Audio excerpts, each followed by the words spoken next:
नमस्कार, मैं हूं दीपाली राणा। आप देख रहे हैं कमोडिटी 360 डिग्री, जहां पर हम आउटलुक लेने की कोशिश करेंगे आज सोने, चांदी और बेस मेटल्स पर, क्योंकि बुलियन हो या बेस मेटल्स हो वापस एक्शन में लौटते हुए दिखाई दिए हैं। मल्टीपल फैक्टर्स के बीच में क्या स्ट्रैटेजी होनी चाहिए, फंडामेंटल्स किस ओर ले जा रहे हैं प्राइसेस को, हर पर्सपेक्टिव से हम करेंगे बातचीत। और हमारे साथ शो में मौजूद हैं प्रति फिनमार्ट के डायरेक्टर मनोज कुमार जैन, साथ ही प्रो इंटेलिरेट सर्विसेज के फाउंडर दिनेश सोमानी, और आगे शो में हमारे साथ मेरे एसेट शेर खान के टेक्निकल एनालिस्ट राकेश खन्ना और chartandtrade.com के फाउंडर विकास बगैरह भी बने रहेंगे। लेकिन मनोज जी और दिनेश जी, आप दोनों का ही स्वागत है शो में। सबसे पहले शुरुआत अगर हम सोने से करें तो ओवरसीज मार्केट में तो बहुत कुछ हो रहा है। अभी भी स्ट्रेट ऑफ हॉर्मुज को लेकर कंफ्यूजन बना हुआ है। डोनाल्ड ट्रंप कहते हैं ईरान के साथ डील जल्द होने वाली है, अब वॉर नहीं होगी। दूसरी तरफ जो लेटेस्ट अपडेट्स आ रही हैं हमारे सामने मनोज जी, उसके मुताबिक ईरान ने जो ड्राफ्ट प्लान किया है उसके तहत इजराइल और यूएस को उससे बाहर रखा जाएगा। तो काफी कुछ हो रहा है, मार्केट समझने की, एब्जॉर्ब करने की कोशिश कर रहा है। लेकिन आपके हिसाब से अगर हम गोल्ड की बात करें, क्योंकि गोल्ड पास्ट कुछ सेशंस में या कुछ समय में काफी रेजिलिएंट रहा है, कौन से फैक्टर्स हैं जो गोल्ड पर सबसे ज्यादा इंपैक्ट डाल रहे हैं या डाल सकते हैं? Among policy stance, central bankers की अप्रोच, ग्लोबल अनसर्टेनिटी या फिर इन्फ्लेशन एक्सपेक्टेशंस? नमस्कार दीपाली जी, बिल्कुल शो में बुलाने के लिए धन्यवाद। और जहां तक सोने का सवाल है, हम देख रहे हैं कि जो सेफ हेवन बाइंग है वो सोने में फिर से लौटती हुई नजर आई है। जहां तक सेंट्रल बैंक की पॉलिसी इंस्टेंस का सवाल है, तो हमने देखा है कि वहां पे लार्जली जो है वो अनचेंज ही ग्लोबल सेंट्रल बैंक ने अपनी पॉलिसी को रखा है। जहां तक यूएस और ईरान के मुद्दे का सवाल है, तो बिल्कुल यहाँ पे जो डील की ओर जो है सारी कवायद बढ़ती हुई नजर आ रही है, डिस्पाइट कि यहाँ पे जो ईरान और ओमान की जो नई स्ट्रेट ऑफ हॉर्मुज को लेकर के जो प्लान आया है, क्योंकि दोनों ही देश चाहते हैं कि यहाँ पे जल्द से जल्द जो है डिस्प्यूट है वो सेटल किए जाए। तो कच्चे तेल में हम देख रहे हैं कि अब यहाँ पे बड़ी तेजी जो है वो बनती हुई नजर नहीं आ रही और कीमतें कहीं ना कहीं ऊपरी स्तरों पर ठहर रही है। तो ग्लोबल सेंट्रल बैंक का जो इंस्टेंस है वो आने वाले समय में वहां पे जो नरम ही रहेगा, और उसी के चलते यहाँ पे सोने में फिर एक बार मजबूती बनती हुई नजर आ रही है। दूसरा, हम देख रहे हैं कि यहाँ पे जो ग्लोबल अनसर्टेनिटी के चलते डी डॉलराइजेशन का प्रोसेस वो कुछ समय के लिए थमता हुआ नजर आया था, वो फिर एक बार पुख्ता होता हुआ नजर आ रहा है, जहां चाइना जो है सोने की बाइंग में लीड कर रहा है। लगातार वहां पे उसकी जो बाइंग है वो बढ़ती जा रही है। तो हमारा मानना है कि यहाँ पे डिस्पाइट जो वेस्ट एशिया कॉन्फ्लिक्ट्स हैं, सोने में जो तेजी लौटती हुई नजर आई है, आगे वो कंटिन्यू होती हुई नजर आएगी। कीमतें ग्रेजुअली फिर एक बार $4,500 इंटरनेशनल मार्केट में और 1,55,000 तक भारतीय बाजारों में जा सकती है। यहाँ पे यूएस के जॉब के डेटा काफी अहम रहेंगे, उस समय थोड़ी वॉलेटिलिटी रह सकती है। तो अगर मार्केट में कहीं भी गिरावट आती है 1,49,000 से 1,48,500 की रेंज में, तो फिर एक बार बाइंग के लिए बेहतर अपॉर्चुनिटी होगी। स्टॉप लॉस वहां पे 1,46,800 के नीचे का रखना है, और शॉर्ट टर्म में हमारा मानना है कि 1,53,000 और 1,55,000 तक सोने की कीमतें फिर जा सकती। ओके अच्छा दिनेश जी, आपके हिसाब से कौन से वो फैक्टर्स रहेंगे जो अगले 3 से 6 महीने में प्ले करेंगे गोल्ड के लिए सबसे ज्यादा?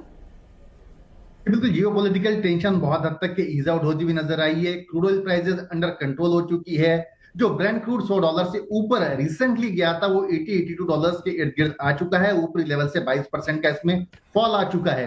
जो इन्फ्लेशन के कंसर्न थे, मुझे लगता है वो कुछ ना कुछ हद तक के ईज आउट होते हुए नजर आते हैं, और जो इंटरेस्ट रेट बढ़ने की संभावनाएं थी वो भी घटकर आ रही है। डॉलर इंडेक्स जो 101.50 से ऊपर सस्टेन कर रहा था वो 100 से भीतर आ चुका है। तो कुल मिला के सारे संकेत इंडिकेट कर रहे हैं कि गोल्ड के लिए एक पुशअप इंडिकेट कर रहा है। साथ ही साथ चाइना की जो सेंट्रल बैंक की बाइंग है वो भी यहाँ पे निरंतर ऐड होती हुई आ रही है। तो ये सारे जो फैक्टर्स है ये गोल्ड की प्राइजेस को बूस्ट अप करने में, प्रीमियम ऐड करने में एक काफी सकारात्मक निकल कर आई है। और एक दायरे की अगर मैं बात करूं तो मुझे लगता है कि बहुत समय के बाद में 4120 का लेवल जो था गोल्ड में, कॉमेक्स गोल्ड में ये क्रॉस नहीं कर रहा था। 5 या 8 दिन पहले की बात करूं तो 1,41,000 1,42,000 के आसपास गोल्ड ट्रेड करा था। आज 1,51,000 के इर्द गिर्द आ चुका है। तो 10,000 रुपए, 8,000 रुपए का मूव बहुत ही क्विक समय में हमें देखने मिला है। $4120 के ऊपर गोल्ड जब तक सस्टेन करता है, ट्रेड करता है, आने वाले समय में मुझे लगता है कि 4470 के लेवल गोल्ड में हमें देखने मिल सकते हैं। दिनेश जी, दिवाली तक आप कहाँ देख रहे हैं प्राइसेस? क्योंकि दिवाली एक ऐसा रोल प्ले करता है कंज्यूमर बाइंग के पर्सपेक्टिव से, इन्वेस्टमेंट बाइंग के पर्सपेक्टिव से, कि भले ही चाहे प्राइस कहीं भी जाए, लेकिन हर कोई ये जानना चाहता है कि दिवाली पर भाव क्या रहेगा। आप क्या एंटिसिपेट कर रहे हैं, क्या एक्सपेक्ट कर रहे हैं?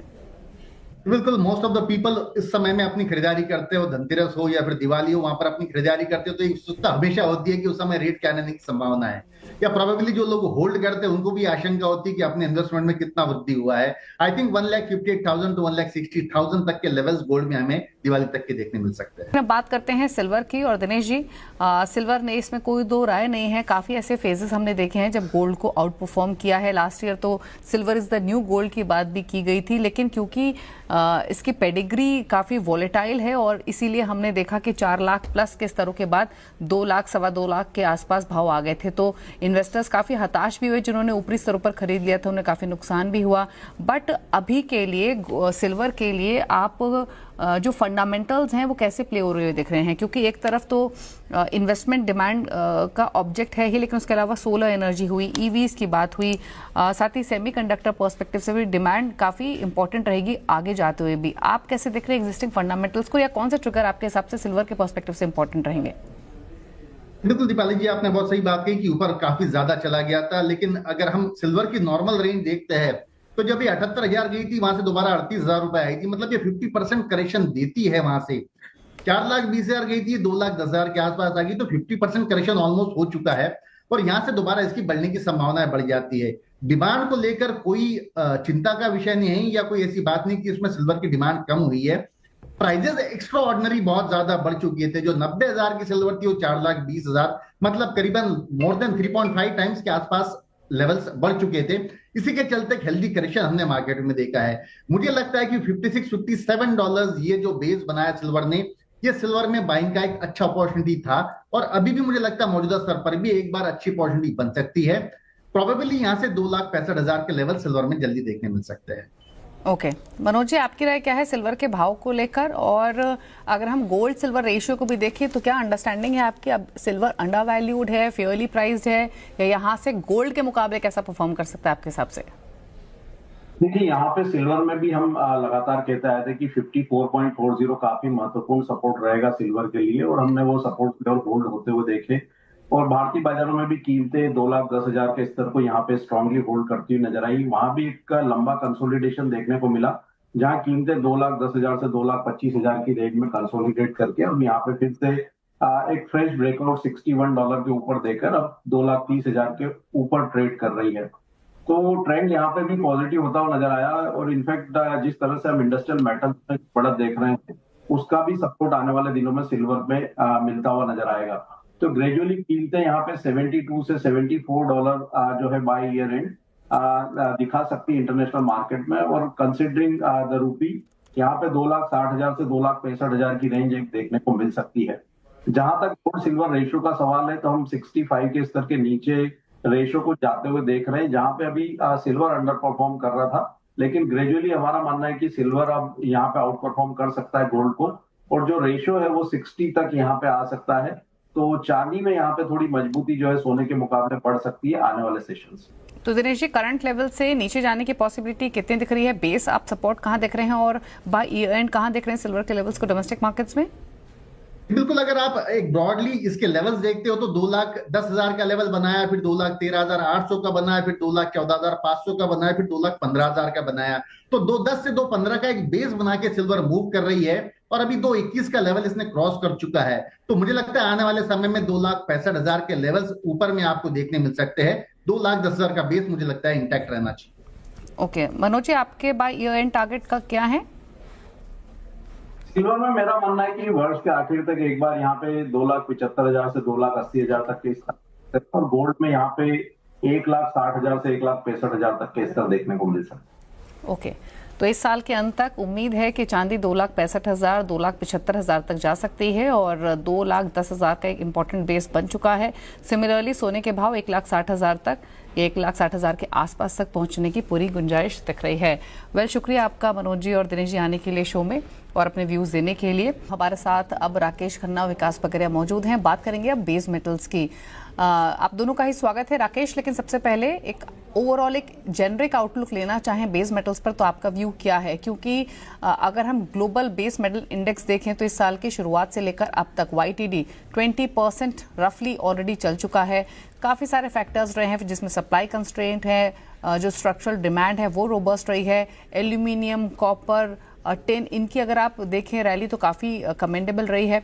तो यानी चाइना फैक्टर उतना प्ले नहीं हुआ है प्राइसेस पर, भले चाहे वहाँ डिमांड उतनी नहीं रही है। अभी आपका इन जनरल व्यू क्या है ओवरऑल बेस मेटल्स पर? पहले तो नमस्ते दीपाली मैम और नमस्ते सभी दर्शकों को। बेस मेटल में ओवरऑल व्यू टेक्निकली भी और फंडामेंटली भी स्ट्रांग है। जैसे आप देख रहे हो कि सिल्वर भी बढ़ रहा है, सिल्वर में भी हमारा आउटलुक 67 टू 74 डॉलर का टारगेट जा रहा है, नीचे में $60 का बेस है। जैसे मैं कॉपर की बात करूं, चाइना में जो कॉपर इंपोर्ट होता था, फंडामेंटली भी इसका ये एक बहुत इंपॉर्टेंट रीजन है विद टेक्निकल। वो अभी क्या है कि यूएस की तरफ से वो हो नहीं रहा है, तो वो कुछ टैरिफ की वजह से इशू चल रहा है, जिससे बेस मेटल्स के लिए काफी सपोर्ट मिल रहा है रिफाइंड कॉपर के ऊपर। तो वो एक फैक्टर है। और टेक्निकली भी अगर मैं यहाँ से देखूँ तो 1366 जो लास्ट शो में हमारी बात हुई थी, कॉपर ने वो ब्रेक किया है और सस्टेन भी हुआ है। अब नीचे में 1350 का अच्छा सपोर्ट है और 1338 पोजिशनली मैं ऊपर में जब ये 1412 तोड़ता है तो आई कैन सी 1467 और 1520 तक का टारगेट देख रहा हूँ। यहाँ से एक बहुत बड़ा बुल रन आएगा, क्योंकि सिल्वर भी सपोर्ट करेगा इसमें साथ में, तो दोनों टैंडम में मूव करेंगे। तो ओवरऑल बेस पैक में मैं सब में तेजी ही देख रहा हूँ। जिंक तो ऑलरेडी बढ़ा हुआ था तो उसमें वो बात नहीं थी, बट सस्टेन हो चुका है मार्केट, और मार्केट ने अभी सब पॉजिटिव सिग्नल्स दे दिए, तो डायरेक्शन वेरी क्लियर है अभी कि ऊपर ही जाए। ओके अच्छा विकास, अगर हम कॉपर की प्रिसाइसली बात करें तो कॉपर को आमतौर पर डॉक्टर कॉपर भी इसीलिए कहते हैं क्योंकि ओवरऑल इकोनॉमी की हेल्थ इंडिकेट करता है। रिकवरी आ रही है वैसे रिएक्शन आता है, स्लो डाउन है तो मिक्स पिक्चर भी काफ़ी बार दिखाता है। तो अभी जो ये स्ट्रेंथ हमने देखी है कॉपर के पीछे, ये क्या सिर्फ सप्लाई डेफिसिट है, स्ट्रॉन्ग डिमांड है, या टेक्निकल्स बहुत स्ट्रॉन्ग हो गए? एग्जैक्टली कौन से फैक्टर्स ने प्ले किया है आपके हिसाब से? हाँ जी मैडम, मल्टीपल फैक्टर्स काम कर रहे हैं। अगर हम लोग समझे कि कॉपर में, तो पहले तो एक क्या है कि ओवरऑल ऊपर से काफी करेक्टेड था। दूसरा, यूएस के जो टैरिफ्स की, जो कॉपर में टैरिफ लगने की अनिश्चितता वो है। तीसरा जो है, कल रिपब्लिक ऑफ कॉन्गो से जो कॉपर कॉन्सेंट्रेट में जो एक बैंक का न्यूज आया, कहीं ना कहीं उसने भी थोड़ी सी सप्लाई में अनिश्चितता को बढ़ाया है। एंड इसके साथ साथ क्या है कि टेक्निकली अगर हम लोग बात करें तो कॉपर में जो करेक्शन आना था, करेक्शन आने के बाद में बाजार बॉटम बना के घूमता हुआ नजर आ रहा है।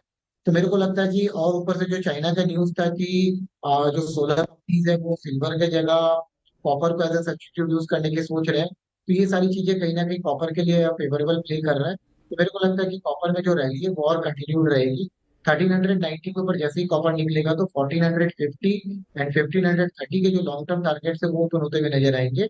और बाई ऑन डिप्स की स्ट्रेटेजी रहेगी, जब भी कॉपर नीचे आता है 1330 1350 तक, तो कॉपर में वहां से सप्लाई डिमांड देखने के लिए मिलेगा। जी मैम। ओके तो यानी जो लेवल्स आपने मेंशन किए उनके नीचे जाते हुए आप कॉपर के प्राइसेस को नहीं देख रहे हैं। ऊपर की तरफ कौन कौन से लेवल्स राकेश, माफ कीजिए विकास, आपके लिए इंपॉर्टेंट रहेंगे टारगेट के पर्सपेक्टिव से अगर कॉपर की बात करें? हाँ जी मैम, नीचे में 1330 एंड 1300 का जो जोन है वो मेरे लिए कॉपर में बेस सपोर्ट लग रहा है। मेरे को लगता है कि शॉर्ट टर्म में ये प्राइसेस नहीं टूटेंगे। एंड ऊपर में 1410 एक मेजर रेजिस्टेंस क्लस्टर है, इसके ऊपर निकलता है तो 1450, और उसके ऊपर फिर मूव करता है तो 1550 तक कॉपर मूव कर सकता है। जी मैम। ओके अच्छा, बात अब एल्यूमिनियम की भी करेंगे क्योंकि एल्यूमिनियम भी काफ़ी फोकस में रहा है। ऑल्दो अगर हम रीसेंट मूव्स देखें तो कॉपर जितनी स्ट्रेंथ नहीं देखने को मिली है, उतने रिटर्न नहीं बने हैं, बट स्ट्रक्चरली यहाँ भी चीज़ें काफ़ी चेंज हुई हैं। राकेश, आप कैसे देख रहे हैं एल्यूमिनियम को करंट लेवल से?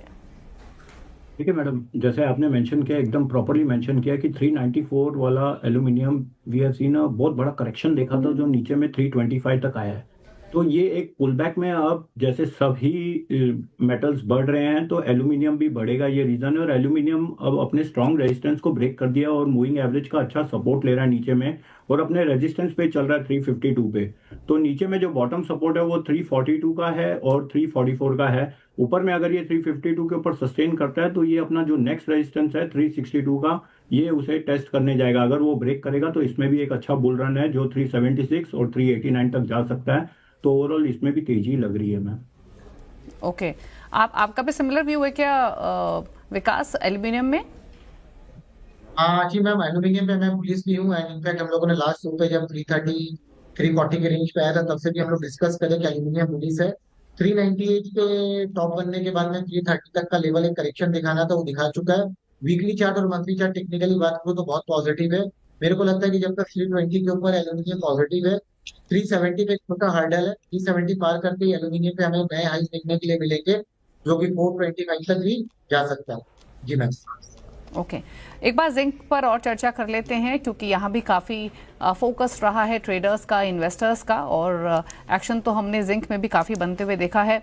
जिंक में कितना कंफर्ट है नई पोजीशंस बनाने के हिसाब से राकेश, और यहाँ क्या कहाँ तक आप चाल स्ट्रेच होती हुई देख रहे हैं? फंडामेंटल्स कैसे देख रहे हैं जिंक के, कंसिडरिंग डिमांड तो इंटैक्ट है? जिंक पे मैं पहले ये कहूंगा कि जब सब बेस मेटल गिर रहे थे बट जिंक नहीं गिरा मार्केट में, और जिंक स्टैग्नेंट था, एक नया हाई बनाते ही जा रहा था, हायर लो फॉर्मेशन और वेज ब्रेकआउट भी हुआ है टेक्निकली चार्ट के हिसाब से देखें। अब जिंक 395 है जो रेजिस्टेंस पे, तो मुझे लगता है ये थोड़ा बहुत हाई पे है प्राइस। नीचे में भले इसका सपोर्ट जो है वो क्रूशियल 375 पे है, या ट्रेंड लाइन सपोर्ट बोल दो 380 के करीब। तो I will wait for it कि अगर इसमें मुझे डिप मिलता है अपॉर्चुनिटी के लिए, मुझे बाय में ही जाना है। ऊपर में 406.20 बहुत स्ट्रॉन्ग रेजिस्टेंस है, अगर आज 395 के ऊपर जाता है तो एक हर्डल 406.20 का है, अगर वो ब्रेक कर दिया तो इसमें 428 का टारगेट भी देखा जा सकता है। तो जिंक में मैं थोड़ा बाय ऑन डिप्स में जाऊंगा, बट ओवरऑल मेरा ट्रेंड इसमें भी बुलिश है। आपकी क्या राय है विकास इनफैक्ट जिंक पर, क्योंकि हमने एलएमई जिंक को मल्टी ईयर हाइस पर जाते हुए देखा है, कई सारे फैक्टर्स अगेन यहाँ भी जो हैं वो प्ले होते हुए दिखाई दिए हैं। क्या व्यू है करंट लेवल से, कितना confidence among all three base metals में अगर कंपेयर करें तो जिंक पर है आपका? हाँ जी मैम, जिंक में मल्टी ईयर ब्रेकआउट हुआ। अगर हम लोग टेक्निकली बात करें तो अप्रैल 2022 का जो हाई था 380, उसका एक ब्रेकआउट हमें देखने के लिए मिल रहा है। एंड प्राइसेस में अगर हम लोग मंथली चार्ट या वीकली चार्ट की बात करें तो हायर हाई के फॉर्मेशन देखने के लिए मिल रहे हैं। थोड़ा सा एक प्रॉफिट बुकिंग जोन है 398 से 400 का, मेरे को लगता है यहाँ से थोड़ा सा प्रॉफिट बुकिंग आ सकता है, बट टेक्निकली बहुत स्ट्रॉन्ग है। बाई ऑन डिप्स की स्ट्रेटेजी रहेगी, 375 378 मिलता है तो वहां पे बाई करना चाहिए, एंड 360 का स्टॉप लॉस रहेगा। और अगर हम लोग 402 के ऊपर निकल जाते हैं तो भी बाई की स्ट्रेटेजी रहेगी। हायर रेंज 418 एंड 435 के जो लेवल थे वो देखने के लिए मिल सकते हैं फिलहाल। ओके अच्छा, एक चीज़ और राकेश, अगर हम कॉपर, एल्यूमिनियम और जिंक की बात करें तो सबसे ज़्यादा रिटर्न हमने कॉपर की तरफ से आते हुए देखे। उसके बावजूद भी जो सबसे पहली प्रिफर्ड चॉइस है वो कॉपर ही है, या फिर अगर तीनों को सीक्वेंस वाइज प्लेस करना हो तो आपकी लिस्ट कैसी है? पहला कॉपर, आपने जवाब दे दिया क्योंकि वो ही अभी ब्रेकआउट हुआ है और काफी बुलिश लग रहा है, और सिल्वर के साथ एआई स्टोरी भी है तो कॉपर का यूसेज आएगा, वो भी एक बहुत बड़ा फैक्टर है। और दूसरा मेरा होगा एल्यूमिनियम। तीसरा मैं जिंक पे जाऊंगा क्योंकि जिंक जब मार्केट पूरा करेक्ट कर रहा था तभी वो तेजी कर रहा था, तो आई थिंक सो कि किधर ना किधर वो थोड़ा रिलैक्सेशन मोड में आएगा। और आज शाम को main non farm payroll data भी है, वो भी बहुत इंपॉर्टेंट इवेंट है, वो भी हमें कंसिडर करके चलना है, बट बुलिश है। अब ट्रेंड बहुत क्लियर है नेक्स्ट 3 मंथ्स के लिए कि बाय में ही जाना है, बॉटम आउट होते हुए दिख रहा है मार्केट। ओके विकास, आपसे भी सिमिलर क्वेश्चन रहेगा, आपकी प्रिफर्ड लिस्ट कैसी है among all base metals? Rakesh ji ने मेरा सीक्वेंस पहले ही बता दिया, तो पहले कॉपर रहेगा, फिर एल्यूमिनियम रहेगा, फिर जिंक रहेगा। जी मैम। ओके तो पहले कॉपर, फिर एल्यूमिनियम और तीसरे पायदान पर जिंक। अच्छा राकेश, आपने कहा कि अगले 3-4 महीने के लिए तो आउटलुक डेफिनेटली पॉजिटिव है अक्रॉस बेस मेटल्स, लेवल्स आपने डेफिनेटली रेकमेंड किए हैं, बट कुछ फैक्टर्स जो कि रिस्क पॉइज कर सकते हैं आपके हिसाब से? रिस्क पॉइज मैडम जो फैक्टर है, it will be very important sir Donald Trump का ट्वीट और उनका टैरिफ, वो बहुत मैटर करेगा। बिकॉज रिफाइंड कॉपर का मैंने लास्ट टाइम भी शो में मेंशन किया है, जो 30 जून को डेटा आना था, जो लास्ट टाइम आया था जब भी वो कॉपर के ऊपर, तो बहुत जोर से मार्केट क्रैश हुआ था बेस मेटल में, बस वो अभी तक डेटा आया नहीं है, तो बस एक न्यूज ही हो सकता है। और दूसरा फैक्टर ये भी कि क्रूड, अब जैसे आपने देखा कि बहुत बड़ा करेक्शन हुआ है, तो थोड़ा क्रूड, अभी भी मैं कहूंगा कि क्रूड में मंदी नहीं है। I am not in bear trend in crude right now also, नीचे आएगा तो एक होप है, कभी ऐसा भी होगा कि क्रूड, गोल्ड, सिल्वर, कॉपर सब साथ में बढ़े, तो that is also one factor. तो ओवरऑल अभी फिलहाल मुझे ऐसा लगता है कि आज का डेटा हो जाने के बाद और डॉलर इंडेक्स जो गिर गया है और यूएस इलेक्शन भी है सितंबर में, तो आई थिंक कि मार्केट सपोर्टिव होगा और अच्छा ही होगा बाय के लिए। ओके तो ये चर्चा हुई बेस मेटल्स की, लेकिन जो भी डिस्कशन उसके हिसाब से एक चीज़ तो क्लियर है कि ज़्यादा कॉन्फिडेंस या पूरा कॉन्फिडेंस सबसे ज़्यादा तो डॉक्टर कॉपर पर ही है। यहाँ पर स्ट्रेंथ देखने को मिलेगी, 1500 तक के लेवल्स की बात हमारे एक्सपर्ट्स यहाँ कर रहे हैं, और कॉपर के बाद एल्यूमिनियम, जिंक ये चॉइस रह सकती है। ऑल्दो यहाँ पर अक्रॉस बेस मेटल अगले कुछ महीनों के लिए व्यू पॉजिटिव ही दिखाई दे रहा है सो फार जो एग्जिस्टिंग फंडामेंटल्स है। वेल थैंक यू राकेश और विकास आने के लिए शो में और बेस मेटल्स पर एक कॉम्प्रहेंसिव व्यू देने के साथ साथ अपनी स्ट्रैटेजीज भी शेयर करने के लिए। Thank you so much. इसी के साथ शो में तो इतना ही, ब्रेकफास्ट पर भी खबरें जारी हैं। नमस्कार।